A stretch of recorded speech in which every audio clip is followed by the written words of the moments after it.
एक समय की बात है। शांतिनगर नाम के एक छोटे से गांव में विक्रम नाम का एक गरीब किसान रहता था। विक्रम बहुत ईमानदार था, लेकिन उसकी किस्मत हमेशा उसका साथ नहीं देती थी। मीरा मिट्टी के चूल्हे पर थोड़ी सी सब्जी पका रही थी। तभी अचानक बाहर से जोर जोर से दरवाजा खटखटाने की आवाज आई। इतनी सुबह सुबह कौन हो सकता है? लगता है कोई बहुत गुस्से में दरवाजा पीट रहा है। जैसे ही विक्रम ने दरवाजा खोला, सामने गांव का सबसे अमीर और लालची जमींदार ठाकुर ज्वाला सिंह खड़ा था। वो गुस्से में लाल पीला हो रहा था। विक्रम, बहुत हो गया तेरा नाटक। मेरे पैसे कहाँ हैं? सेठ जी, मेरा मतलब ठाकुर साहब, कल ही तो मैंने आपको पूरी रकम दे दी थी और सारा हिसाब पक्का कर दिया था। चुप कर। देरी की वजह से तेरा ब्याज बढ़ गया है। अब वो उधार तुझे 10 गुना ब्याज के साथ लौटाना होगा। 10 गुना? ठाकुर साहब, ये तो अन्याय है। मैं गरीब आदमी इतना भारी ब्याज कैसे दे सकता हूं? ज्यादा जुबान मत चला। अगर पैसा नहीं दिया ना तो तेरे घर का ताला तोड़कर बर्तन और कपड़ा सब उठा ले जाऊंगा। तेरी बैलगाड़ी भी बेच दूंगा। याद रखना, ज्वाला सिंह से पंगा लेना आसान नहीं है। ठाकुर विक्रम को धमकाते हुए चला गया, लेकिन जाते जाते अपने नौकर भोला से बोला, इस भिखारी की इतनी मजाल, इसे तो सबक सिखाना ही पड़ेगा ताकि गांव के बाकी गरीब भी डर में रहें। आप बताइए, ये जिंदगी कब बदलेगी? रोज रोज 2 वक्त की रोटी के लिए जूझना पड़ता है। लगता है किस्मत ने हमें बस तंगी ही दी है। मुझे पता है तुम्हें तकलीफ है मीरा, पर मैं क्या करूं? खेत छोटे हैं और ऊपर से कर्ज का बोझ है, पर मैं हार नहीं मानूंगा। मैं आज खेत में दिन रात मेहनत करूंगा। उसी शाम ठाकुर ज्वाला सिंह अपने नौकर भोला के साथ बैठा था। उसके मन में एक खतरनाक योजना बन रही थी। अरे भोला सुन, मंदिर के गहनों को देखकर मेरा जी ललचा गया है। आज रात मंदिर के वो सोने चांदी के गहने मेरे पास होने चाहिए। पर ठाकुर साहब, ये तो पाप होगा। भगवान के घर चोरी करना अच्छा नहीं है। अरे मूर्ख, असली भगवान तो पैसा है। और मजा तो तब आएगा जब चोरी हम करेंगे और इल्जाम उस गरीब विक्रम पर लगेगा।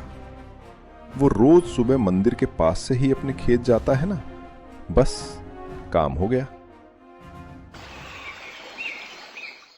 भोला जल्दी कर, इस मंदिर की सोने की मूर्ति के गहने उठा ले। कल सुबह हम इसका इल्जाम विक्रम पर लगा देंगे। पर ठाकुर जी, अगर पकड़े गए तो? अबे गधे, सब जानते हैं विक्रम गरीब है। सब उसी पर शक करेंगे। जल्दी कर।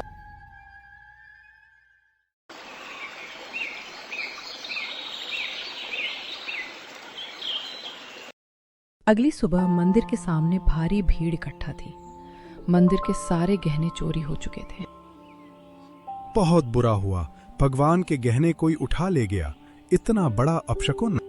ठाकुर ज्वाला सिंह भीड़ में मासूम बनते हुए बोला, पंडित जी, मैंने देखा है, विक्रम रोज सुबह सुबह इसी रास्ते से जाता है और आजकल वो बहुत तंगी में भी है। ये क्या कह रहे हैं आप? मैंने कोई चोरी नहीं की है। इतना बड़ा पाप मुझ पर मत डालिए। गांव वाले, हाँ, ये गरीब है, ये कर सकता है। निकालो इसे गांव से। ऐसे चोर की हमारे गांव में कोई जगह नहीं है। मीरा, मेरे पति ईमानदार हैं। भगवान के लिए ऐसा मत कहिए, वरना वो आपको कभी माफ नहीं करेगा।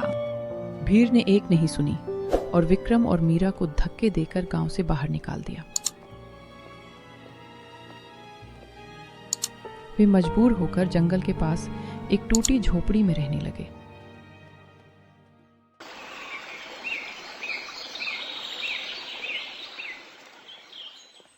एक दिन विक्रम जंगल में भटक रहा था।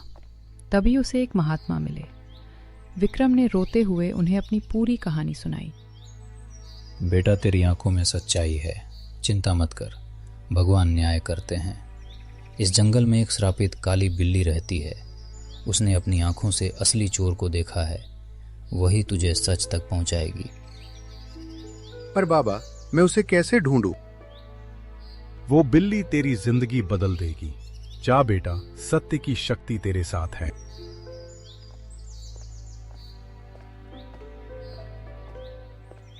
विक्रम ने पूरा जंगल छान मारा और अंत में उसे वो काली बिल्ली मिल गई जिसकी आंखें अंगारों जैसी चमक रही थी। ओ बिल्ली रानी, क्या आपने देखा था कि उस रात मंदिर में चोरी किसने की? मुझ पर झूठा इल्जाम लगा है, मेरी मदद कीजिए। विक्रम, तुम्हारे साथ अन्याय हुआ है। असली चोर ठाकुर और उसका नौकर है। तुम कल मुझे गांव ले चलो, मैं सबके सामने गवाही दूंगी।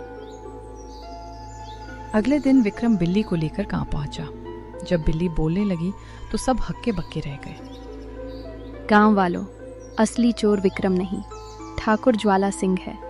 अगर यकीन नहीं आता तो उसके गोदाम में जाकर देखो। गांव वालों ने जब गोदाम की तलाशी ली तो मंदिर के सारे गहने वहां मिल गए। ठाकुर ने डर के मारे सारा इल्जाम नौकर पर डाल दिया, लेकिन अब गांव में उसकी कोई इज्जत नहीं बची। गांव वालों ने विक्रम से माफी मांगी और उसे वापस बुला लिया। जब विक्रम जंगल वापस आया तो वो बिल्ली अचानक एक सुंदर अप्सरा में बदल गई। विक्रम, मीरा, अपनी आंखें खोलो, डरो मत। मैं वन की अप्सरा हूँ। एक प्राचीन श्राप के कारण मैं इस बिल्ली के शरीर में कैद होकर भटक रही थी। सालों से मैं एक ऐसे इंसान की तलाश में थी जिसके दिल में दूसरों के लिए निस्वार्थ दया हो। आज तुम्हारी करुणा ने मुझे उस श्राप के बंधन से आजाद कर दिया है। हे देवी, हम तो साधारण और अभागे लोग हैं। हमने तो बस एक बेजुबान की मदद की थी। हमें नहीं पता था कि हमारी छोटी सी कोशिश किसी का जीवन बदल सकती है। माता, हमें क्षमा करें, हमने आपको पहचान नहीं पाया। ठाकुर ने हमें अपने घर और जमीन से बेदखल कर दिया है। हमारे पास अब कुछ नहीं बचा है। मीरा, जिसके पास सच्चाई और दया है उसके पास सब कुछ है। ठाकुर ने तुमसे मिट्टी छीनी है, लेकिन मैं तुम्हें विधाता का आशीर्वाद देती हूँ। अप्सरा अपने हाथ में एक चमकता हुआ हीरा जैसा बीज प्रकट करती है। विक्रम, ये लो हीरे का बीज। इसे ले जाकर अपने उस सूखे और बंजर खेत में बो देना जिसे दुनिया बेकार समझती है। ये बीज तुम्हारी किस्मत का ताला खोल देगा। विक्रम और मीरा अपने सूखे खेत में पहुंचते हैं। चारों तरफ धूल और पत्थर हैं। विक्रम मिट्टी खोदकर बीज बोता है। मीरा, लोग कहते हैं इस जमीन पर घास का तिनका भी नहीं उगता, लेकिन आज इस मिट्टी में मेरी मेहनत और अप्सरा का आशीर्वाद मिला है। हे भगवान, अब सब तुम्हारे हाथ में है। जैसे ही विक्रम बीज पर पानी छिड़कता है, जमीन थरथराने लगती है। अचानक पूरी जमीन से सोने जैसी चमकदार फसलें बाहर निकलने लगती हैं। देखते ही देखते उनकी टूटी फूटी झोंपड़ी एक बहुत बड़े और आलीशान महल में बदल जाती है। विक्रम, देखो देखो, ये क्या हो रहा है? हमारी झोपड़ी कहाँ गई? ये इतना बड़ा महल और ये फसलें, ये अनाज नहीं, ये तो शुद्ध सोना है। चारों तरफ हरियाली की जगह सोना लहरा रहा है। मीरा, यह ईश्वर का न्याय है। ठाकुर ने हमें गरीबी की आग में धकेला था, लेकिन हमारी ईमानदारी ने हमें इस वैभव तक पहुंचा दिया। आज साबित हो गया कि भगवान के घर देर है पर अंधेर नहीं। दोस्तों, विक्रम और मीरा की जिंदगी पूरी तरह बदल गई। जिस खेत को लोग बंजर कहते थे, आज वो पूरे गांव की भूख मिटाने के काम आ रहा था। वहीं दूसरी ओर लालची ठाकुर और उसके चमचे भोला को गांव वालों ने उनकी चोरी के लिए पकड़कर जेल भेज दिया। शिक्षा। जीवन का सबसे बड़ा सच यही है कि जो दूसरों के लिए गड्ढा खोदता है वो एक दिन खुद उसी में गिरता है।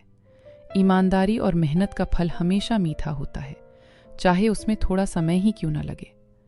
दोस्तों, अगर आपको विक्रम और मीरा की ये कहानी पसंद आई हो तो इस वीडियो को लाइक ज़रूर करें। ऐसी ही और दिलचस्प और शिक्षाप्रद कहानियाँ देखने के लिए हमारे चैनल किस्मत का खेल को सब्सक्राइब करना ना भूलें। घंटी के आइकॉन को भी दबाएं ताकि अगली कहानी का संदेश आपको सबसे पहले मिले। धन्यवाद।